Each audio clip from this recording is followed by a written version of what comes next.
പുതിയൊരു വീഡിയോയിലേക്ക് എല്ലാ മാന്യ പ്രേക്ഷകർക്കും സ്വാഗതം. ഇനി ഞാൻ നിങ്ങളുമായി പങ്കുവെക്കുന്ന അപ്ഡേറ്റ് ഇന്ന് കഴിഞ്ഞ റോ എപ്പിസോഡിൽ നിന്ന് നമുക്ക് ലഭിച്ച സ്റ്റോറി ലൈൻ അപ്ഡേറ്റുകളാണ്. അപ്പോൾ നമുക്ക് അധികം ദീർഘിപ്പിക്കാതെ നേരെ വീഡിയോയിലേക്ക് തുടക്കാം. ഒന്നാമതായി പങ്കുവെക്കാനുള്ളത് ഡാമേജ് കൺട്രോൾ എന്ന് പറയുന്ന ഫാക്ഷനെ സംബന്ധിച്ചാണ്. ഡാമേജ് കൺട്രോളിലെ നിലവിലെ ലീഡറായ ഇയോ സ്കൈ വേഴ്സസ് ലൈറ വാൽക്കീരിയ തമ്മിലുള്ള ഒരു സിംഗിൾസ് മത്സരം നമുക്ക് ഇന്നത്തെ റോ എപ്പിസോഡിൽ കാണാൻ സാധിച്ചു. മത്സരത്തിൽ ഇയോ സ്കൈക്ക് വിജയിക്കാൻ സാധിച്ചു എന്നുണ്ടെങ്കിലും ഇയോ സ്കൈ മത്സരത്തിന് ശേഷം ലൈറയെ ആക്രമിക്കാൻ ശ്രമിക്കുന്നുണ്ട്. അവിടെ കേഡൻ കാർട്ടർ, കാൻഡാന ചാൻസ് തുടങ്ങിയവർ വന്ന് ലൈറയെ സേവ് ചെയ്യുന്നത് നമുക്ക് കാണാൻ സാധിക്കുന്നുണ്ട്. അതിനുശേഷം കുറച്ച് മിനിറ്റുകൾക്ക് ശേഷമുള്ള ഒരു സെഗ്മെൻറ്റിൽ ഡാമേജ് കൺട്രോൾ ടീം അംഗങ്ങളോട് ഇയോ സ്കൈ വളരെ രൂക്ഷമായ ഭാവത്തോട്, അതും വിഷമം നിറഞ്ഞ രൂക്ഷമായ ഭാവത്തോടു കൂടി സംസാരിക്കുന്നതാണ് നമുക്ക് കാണാൻ സാധിച്ചത്. അപ്പോൾ നിലവിൽ ഡാമേജ് കൺട്രോൾ പോയിക്കൊണ്ടിരിക്കുന്ന വഴിയിൽ ഇയോ സ്കൈക്ക് യാതൊരുവിധ താല്പര്യമില്ല എന്നുള്ളത് നമുക്കതിൽ നിന്ന് മനസ്സിലാക്കാൻ സാധിക്കുന്നുണ്ട്. അപ്പോൾ ഡാമേജ് കൺട്രോളിൽ മാറ്റങ്ങൾ വേണം എന്നുള്ള ഒരു അഭിപ്രായമാണ് നിലവിൽ ഇയോ സ്കൈ ഇപ്പോൾ പറഞ്ഞിരിക്കുന്നത്. പുതിയ മെമ്പേഴ്സിനെ കൊണ്ടുവരാനോ അല്ലെങ്കിൽ ഇപ്പോൾ ഉള്ള മെമ്പേഴ്സിനെ പുറത്താക്കാനോ ഉള്ള സാധ്യതയാണ് ഇതിലൂടെ തുറന്നു വരുന്നത്. രണ്ടാമത്തെ story line update new day എന്ന് പറയുന്ന ടീമും കിരൺ ക്രോസിൻ്റെ ഫാക്ഷനും തമ്മിലുള്ള ആ ഒരു സ്റ്റോറിയെ സംബന്ധിച്ചാണ്. ഇന്ന് നടന്ന റോ എപ്പിസോഡിൽ ഓസം ട്രൂത്ത് എന്ന നിലവിലെ വേൾഡ് ടാഗ് ടീം ചാമ്പ്യന്മാർ AOP എന്ന ടീമിനെതിരെയാണ് ടൈറ്റിൽ ഡിഫെൻഡ് ചെയ്തത്. അതിൽ ഓസം ട്രൂത്ത് ടൈറ്റിൽ റിട്ടേൺ ചെയ്യാനുള്ള കാരണം ന്യൂ ഡേ ടീമിൻ്റെ ഒരു ഡിസ്ട്രാക്ഷൻ ആണെന്ന് നമുക്ക് പറയേണ്ടി വരും. കിരൺ ക്രോസ് കഴിഞ്ഞ കുറച്ച് ആഴ്ചകളായി ക്സാവിയർ വുഡ്സിനെ കോഫി കിങ്സ്റ്റനെ എതിരെ തിരിയിപ്പിച്ച് കിരൺ ക്രോസിൻ്റെ ഫാക്ഷനിലേക്ക് എത്തിക്കാനുള്ള ശ്രമങ്ങൾ നടത്തിയിരുന്നു. പക്ഷേ ക്സാവിയർ വുഡ്സ് അതിനൊന്നും വീണ് കൊടുക്കുന്നില്ല എന്നുള്ളൊരു തലത്തിലാണ് നിലവിൽ സ്റ്റോറി ഇന്നത്തെ റോയിൽ കൊണ്ടുപോയിട്ടുള്ളത്. ഇനിയും ഇവരുടെ സ്റ്റോറി മുന്നോട്ട് പോകാനും ഈ സ്റ്റോറിയുടെ അവസാനം ന്യൂ ഡേ ടീം സ്പ്ലിറ്റ് ആകാനും സാധ്യത ഉണ്ടെന്നാണ് കേൾക്കുന്നത്. മൂന്നാമത്തെ സ്റ്റോറി ലൈൻ അപ്ഡേറ്റ് ഓട്ടിസ് അതുപോലെ തന്നെ ജാഡ് ഗേബിൾ തുടങ്ങിയവരെ സംബന്ധിച്ചാണ്. ഇന്നത്തെ റോ എപ്പിസോഡിൽ സാമി സെയിൻ വേഴ്സസ് ഓട്ടിസ് തമ്മിലുള്ള ഒരു മത്സരം നമുക്ക് കാണാൻ സാധിച്ചു. മത്സരത്തിൽ സാമി സെയിൻ ആണ് വിജയിച്ചത്. മത്സരശേഷം ജാഡ് ഗേബിളിൻ്റെ നിർദ്ദേശപ്രകാരം ഓട്ടിസ് സാമി സെയിനെ ആക്രമിക്കുന്നത് നമുക്ക് കാണാൻ സാധിച്ചു. അതിനുശേഷം ജാഡ് ഗേബിളിനെ ഓട്ടിസ് ആക്രമിക്കുമെന്നുള്ള ഒരു തോന്നൽ ഉണ്ടാക്കിക്കൊണ്ട് പിന്നീട് റിംഗ് വിട്ടു പോകുന്ന ഓട്ടിസിൻ്റെ ഭാഗങ്ങളാണ് നമുക്ക് കാണാൻ സാധിച്ചത്. ക്ലാഷ് അറ്റ് ദി കാസ്റ്റിൽ എന്ന പ്രീമിയം ലൈവ് ഇവൻറ്റിനോട് അനുബന്ധിച്ച് ഞാൻ പറഞ്ഞ പ്രൊഡിക്ഷൻ വീഡിയോയിലെ അതേ പോയിന്റ് തന്നെയാണ് ഇവിടെയും എനിക്ക് പങ്കുവെക്കാനുള്ളത്. Chad Gable inter continental champion ആകുന്ന ഒരു പ്രീമിയം ലൈവ് ഇവൻ്റ് ആയിരിക്കില്ല clash at the castle. Otis Chad ഗേബിളിനെ ആക്രമിക്കുന്നു. ഈ അവസരം മുതലെടുത്തുകൊണ്ട് സാമി സെയിൻ ടൈറ്റിൽ റിട്ടേൺ ചെയ്യുന്നത് തന്നെയായിരിക്കും നമുക്ക് ഈ പ്രീമിയം ലൈവ് ഇവൻറ്റിൽ കാണാൻ സാധിക്കുക. അതിൻ്റെ എല്ലാവിധ സാധ്യതകളും ഇന്നത്തെ റോയിലൂടെ കാണിച്ചു തന്നിട്ടുണ്ട്. ഓട്ടിസ് ജാഡ് ഗേബിളിനെ ആക്രമിക്കുന്ന ഒരു സമയം ക്രൗഡിൻ്റെ ഭാഗത്തു നിന്ന് വമ്പൻ സപ്പോർട്ട് തന്നെ ഓട്ടിസ് എന്ന റെസ്ലറിന് ലഭിക്കും. നാലാമത്തെ അപ്ഡേറ്റ് ലിവ് മോർഗനെ സംബന്ധിച്ചാണ്. ലിവ് മോർഗൻ ജഡ്ജ്മെൻറ്റ് ഡേ എന്ന് പറയുന്ന ഫാക്ഷനെതിരെ ഫിസിക്കലായും അതുപോലെ തന്നെ മൈൻഡായും കുറേയധികം ഗെയിമുകൾ കളിക്കുന്നുണ്ട് എന്നുള്ളതാണ്. അതായത് ഡൊമിനിക്കിനെ തൻ്റെ വശത്തേക്ക് കൊണ്ടുവന്നുകൊണ്ട് റിയ റിപ്ലിയെ മാനസികമായി തളർത്തുക, ജഡ്ജ്മെൻറ്റ് ഡേക്കുള്ളിൽ കുറേയധികം പ്രശ്നങ്ങൾ സൃഷ്ടിക്കുക, ജഡ്ജ്മെൻറ്റ് ഡേ തന്നെ തമ്മിലടിക്കുന്ന രീതിയിലേക്ക് കാര്യങ്ങൾ എത്തിക്കുക എന്നുള്ളൊരു നിലവിലെ ഒരു സ്റ്റോറിയാണ് നിലവിൽ ലിവ് മോർഗൻ്റെ ആയതായി നമുക്ക് കാണാൻ സാധിക്കുന്നത്. ഇന്നത്തെ റോയിൽ ഡൊമിനിക്കിനെ വശീകരിക്കാൻ ശ്രമിക്കുന്നതും ഡൊമിനിക്കിനെ തൻ്റെ ഹോട്ടൽ റൂമിൻ്റെ കീ കൊടുത്ത് അങ്ങോട്ടേക്ക് കൊണ്ടുവരാൻ ശ്രമിക്കുന്നതും അതിനുശേഷം ജഡ്ജ്മെൻറ്റ് ഡേയെ സഹായിക്കുന്നതിന് പോലെ കാണിച്ചുകൊണ്ടും ഡൊമിനിക്കിനെ ഡിസ്ട്രാക്ഷനിലൂടെ അല്ലെങ്കിൽ ജഡ്ജ്മെൻറ്റ് ഡേക്കുള്ളിൽ തന്നെ കൂടുതൽ പ്രശ്നങ്ങൾ ഉണ്ടാക്കി അവരുടെ മത്സരങ്ങളിൽ അവരെ പരാജയപ്പെടുത്തുന്നതുമായിട്ടുള്ള ലിവ് മോർഗൻ്റെ ഭാഗങ്ങളാണ് നമുക്ക് കാണാൻ സാധിച്ചത്. അപ്പോൾ ലിവ് മോർഗൻ ജഡ്ജ്മെൻറ്റ് ഡേയെ സംബന്ധിച്ച് അവർക്ക് വലിയൊരു പ്രശ്നം തന്നെയാണ്.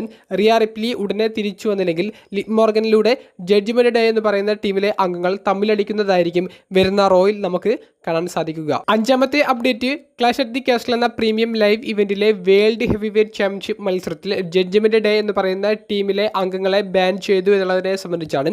ഇന്നത്തെ റോ എപ്പിസോഡ് കിക്ക് ഓഫ് ചെയ്യുന്നത് ഡ്രൂ മാക്കിൻഡയറിൻ്റെ സെഗ്മെൻറ്റോട് കൂടിയിട്ടാണ്. അവിടേക്ക് ഡാമിൻ പ്രീസ്റ്റ് എന്ന വേൾഡ് ചാമ്പ്യൻ വരുന്നു.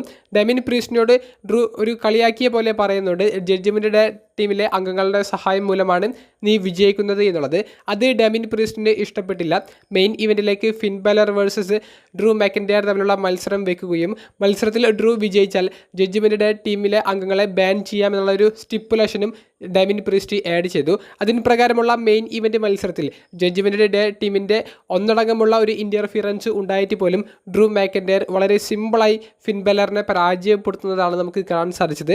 അവിടെ ഡൊമിനിക്കിൻ്റെ ഇടപെടൽ ഉണ്ടായിരുന്നില്ല എന്നുള്ളത് നമ്മൾ പ്രത്യേകം മെൻഷൻ ചെയ്യേണ്ട ഒരു പോയിൻ്റാണ്. ലിവ് മോർഗൻ്റെ പിന്നാലെ പോയോ എന്നുള്ളൊരു വലിയൊരു സംശയമുണ്ട്. അപ്പോൾ എന്തായാലും ഡാമിൻ പ്രീസ്റ്റ് വേഴ്സസ് ഡ്രൂ തമ്മിലുള്ള ഈ ഒരു വേൾഡ് ടൈറ്റിൽ മത്സരത്തിൽ എന്തായാലും നിലവിൽ ജഡ്ജ്മെൻ്റ് ടീമിൻ്റെ അംഗങ്ങൾക്ക് ഇൻ്റർഫിയറൻസ് നടത്താൻ സാധിക്കില്ല. പക്ഷേ മറ്റൊരു വ്യക്തിയുടെ ഇൻ്റർഫിയറൻസ് ആയിരിക്കും നമുക്ക് ഈ പ്രീമിയം ലൈവ് ഇവൻറ്റിൽ കാണാൻ സാധിക്കുക. അത് മറ്റാരുമല്ല CM Punk ആയിരിക്കും. അത് ഞാൻ പ്രൊഡിക്ഷൻ വീഡിയോയിൽ ഉൾപ്പെടുത്തിയതാണ്. അതുതന്നെയാണ് നമുക്ക് ഇന്നത്തെ റോയിലും പറയാനുള്ള ഒരു സ്റ്റോറി ലൈൻ അപ്ഡേറ്റ്. അപ്പോൾ ഈ ഇന്നത്തെ ഡ്രൂ സ്റ്റാൻഡിങ് ടോൾ എന്നുള്ളൊരു രീതിയിലുള്ള ഒരു എൻഡിങ് കൊടുത്തത് അത് പ്രീമിയം ലൈവ് ഇവൻറ്റിൽ ഡ്രൂ മാക്കിൻ്റെയർ പരാജയപ്പെടുന്നതിലേക്കുള്ള ഒരു പോയിന്റ് ആയിരിക്കും എന്നുള്ളതും കൂട്ടിച്ചേർക്കാനുണ്ട്. 6ാമത്തെ സ്റ്റോറി ലൈൻ അപ്ഡേറ്റ് ബാക്ക് സ്റ്റേജിൽ ഡ്രൂ മാക്കിൻ്റെയറും ഷെയ്മസും മീറ്റ് ചെയ്തതിനെ സംബന്ധിച്ചാണ്. ഇരുവരുടെ ഹിസ്റ്ററി നമുക്കെല്ലാവർക്കും അറിയാം. വളരെ മികച്ച സ്റ്റോറിയും വളരെ മികച്ച മത്സരങ്ങളും സമ്മാനിച്ചതാണ് ഇരുവരും കഴിഞ്ഞ വർഷമൊക്കെ നമുക്ക്. ഡ്രൂ മാക്കിൻ്റെയറും ഷെയ്മസും തമ്മിൽ മീറ്റ് ചെയ്ത ഈ ഒരു സെഗ്മെൻറ്റിൽ ഷെയ്മസ് ഡ്രൂവിനെ പ്രോത്സാഹിപ്പിക്കുകയാണ് ഡെവിൻ പ്രീസ്റ്റിനെ പരാജയപ്പെടുത്താൻ വേണ്ടിയിട്ട്. കൂടാതെ ഷെയ്മസ് പറയുന്നുണ്ട് MITB ഈ വർഷം താനായിരിക്കും വിജയിക്കുക, താൻ സക്സസ്ഫുള്ളായി ക്യാഷ് ഇൻ ചെയ്യും, തൻ്റെ കരിയറിലെ 2ാമത്തെ MITB വിക്ടറി ഈ ഒരു വർഷം കാണാൻ സാധിക്കുമെന്നുള്ള വലിയൊരു പ്രതീക്ഷയും ഷെയ്മസ് പങ്കുവെക്കുന്നുണ്ട്. കൂടാതെ ഷെയ്മസിൻ്റെ കൂടാതെ തന്നെ ലുഡ്വിഗ് കൈസറിൻ്റെ MITBയെ സംബന്ധിച്ചുള്ള ഒരു പ്രൊമോ വീഡിയോ നമുക്ക് കാണാൻ സാധിച്ചു. കഴിഞ്ഞ റോയിൽ മെയിൻ ഇവൻറ്റ് ജെ ഊസോയും MITB ലാഡർ മത്സരത്തിൽ പങ്കെടുക്കുന്നതിൻ്റെ ഒരു അഭിപ്രായം പങ്കുവച്ചിട്ടുണ്ട്. ക്ലാഷ് അറ്റ് ദി കാസ്റ്റിൽ എന്ന പ്രീമിയം ലൈവ് ഇവൻറ്റ് കഴിയുന്നതിന് ശേഷം കാനഡയിൽ വെച്ച് നടക്കാൻ പോകുന്ന മണി ഇൻ ദ ബാങ്ക് ആണ് അടുത്ത പ്രീമിയം ലൈവ് ഇവൻറ്റ്. അപ്പോൾ അതിലേക്കുള്ള ക്വാളിഫയിങ് മത്സരം കൂടി അടുത്ത റോയിൽ കാണാൻ സാധിക്കുമെന്നുള്ളൊരു ഒരു അപ്ഡേറ്റും ഇന്നത്തെ റോയിലൂടെ കൺഫേം ചെയ്തിട്ടുണ്ട്. അവസാനത്തെ story line update brown breaker എന്ന അപകടകാരിയായ റെസ്ലറിനെ സംബന്ധിച്ചാണ്. ഇല്യ ഡ്രാഗനോ വേഴ്സസ് ബ്രോൺ ബ്രേക്കർ തമ്മിലുള്ള സിംഗിൾസ് മത്സരമായിരുന്നു ഇന്നത്തെ റോയിൽ എനിക്ക് ഏറ്റവും ഇഷ്ടപ്പെട്ട ഒരു സിംഗിൾസ് മത്സരം. കാരണം 15 മിനിറ്റിലധികം ഈ ഒരു മിഡ് കാർഡ് ലെവലിലുള്ള ഫ്യൂഡിന് WWE കൊടുത്തിട്ടുണ്ടായിരുന്നു. അതിൽ 2 റെസ്ലേഴ്സും കിടിലനായിട്ടുള്ള ഒരു പെർഫോമൻസ് കാഴ്ചവെച്ചിട്ടുണ്ട്. നമുക്കെല്ലാവർക്കും പ്രൊഡിക്റ്റ് ചെയ്യാൻ പറ്റുന്ന പോലെ ബ്രോൺ ബ്രേക്കറിൻ്റെ ഒരു ഡൊമിനൻ്റ് ആയിട്ടുള്ള ഒരു വിക്ടറിയാണ് നമുക്ക് കാണാൻ സാധിച്ചത്. മത്സരശേഷം ഇല്യ ഡ്രാഗനോവിനെ പിന്നെയും സ്പിയർ ചെയ്യാൻ വേണ്ടി ബാരിക്കേഡിൻ്റെ അടുത്തേക്ക് ഓടി വന്ന ബ്രോൺ ബ്രേക്കറിനെ റിക്കഷെ ആക്രമിക്കുന്നു. പിന്നീട് ഒരു ബാക്ക് സ്റ്റേജ് സെഗ്മെൻറ്റിൽ വെച്ച് ഇല്യ ഡ്രാഗനോവിനെ പിന്നെയും ബ്രോൺ ബ്രേക്കർ ആക്രമിക്കുന്നു. അവിടെ തിരിച്ചടിച്ച റിക്കഷയെയും ബ്രൂട്ടലായി ബ്രോൺ ആക്രമിക്കുന്നതും അതിലൂടെ റിക്കഷയ്ക്ക് വലിയ ഇഞ്ചുറി സംഭവിച്ചു അദ്ദേഹത്തെ ഹോസ്പിറ്റലിലേക്ക് കൊണ്ടുപോകുന്നതുമായിട്ടാണ് നമുക്ക് കാണാൻ സാധിച്ചത്. അപ്പോൾ ബ്രോൺ ബ്രേക്കർ എന്ന അപകടകാരിയായ റെസ്ലർ അദ്ദേഹം ബ്രോക്കിനേക്കാളും ഗോൾഡ്ബർഗിനേക്കാളും ബിഗ് ഷോയെക്കാളും ബ്രോൺ സ്ട്രോമനേക്കാളും വലിയ ഒരു പവർഫുള്ളും വലിയ അപകടകാരിയായും ഒരു ഡേഞ്ചർ ആയിട്ടുള്ള ഒരു റെസ്ലറും ആയിട്ടാണ് ഇപ്പോൾ നിലവിൽ അവർ കാണിച്ചു കൊണ്ടിരിക്കുന്നത്. അത് ആരാധകർക്കിടയിൽ തന്നെ നല്ലൊരു രീതിയിലുള്ള ഒരു ആക്സെപ്റ്റൻസും കിട്ടിക്കൊണ്ടിരിക്കുന്നുണ്ട്. കാരണം ബ്രോൺ ബ്രേക്കറിനുള്ള ഒരു സ്പീഡ്, അദ്ദേഹത്തിൻ്റെ സ്കില്ല്, അതെല്ലാം അദ്ദേഹത്തെ മറ്റ് പവർ ഹൗസ് റെസ്ലേഴ്സിൽ നിന്നും വേറിട്ട് നിർത്തുന്ന ഒരു പോയിൻ്റാണ് എന്നുള്ളത് കൊണ്ട് എല്ലാ ആരാധകർക്കും ബ്രോണിനെ നിലവിൽ ഇഷ്ടപ്പെടുന്നുണ്ട്. റിക്കഷയെ സംബന്ധിച്ച് നമ്മൾ നോക്കുകയാണെങ്കിൽ റിക്കഷയുടെ കോൺട്രാക്റ്റ് അവസാനിക്കാൻ പോകുന്നു. റിക്കഷയെ WWE തുടരാൻ ആഗ്രഹമില്ല എന്നുള്ളത് മാനേജ്മെൻറ്റിനെ അറിയിച്ചിട്ടുണ്ട്. ഇന്നത്തെ വീഡിയോയിൽ നമ്മൾ കൃത്യമായി ഡിസ്കസ് ചെയ്ത ഒരു പോയിൻ്റാണ്. അപ്പോൾ അതിന് പ്രകാരം റിക്കഷയുടെ ഒരു അവസാന അപ്പിയറൻസ് ആണ് നമുക്ക് ഇന്നത്തെ റോയിൽ കാണാൻ സാധിച്ചത്.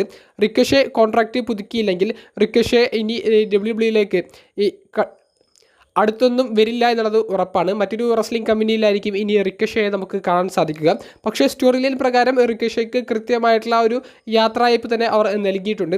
റിക്കഷെ ഇനി എന്തെങ്കിലും വർഷങ്ങൾക്ക് ശേഷം തിരികെ വരുമ്പോൾ അദ്ദേഹത്തിന് വേണമെങ്കിൽ ഈ സ്റ്റോറി ലൈനിൽ നിന്ന് തന്നെ ഉയർത്തി എഴുന്നേറ്റ് വരാൻ സാധിക്കുന്ന രീതിയിലേക്കാണ് അവർ റിക്കഷയ്ക്കുള്ള ഒരു യാത്രയയപ്പ് കൊടുത്തിട്ടുള്ളത്. എന്തായാലും ഇന്ന് റോ എപ്പിസോഡ് തുടങ്ങുന്നതിന് മുൻപ് തന്നെ റിക്കഷയുടെ ഒരു ലാസ്റ്റ് അപ്പിയറൻസ് ആയിരിക്കും ഇന്ന് നടക്കുക എന്നുള്ളത് എല്ലാവരും റിപ്പോർട്ട് ചെയ്തിട്ടുണ്ടായിരുന്നു. അതുതന്നെയാണ് നമുക്ക് റോയിലും കാണാൻ സാധിച്ചത്.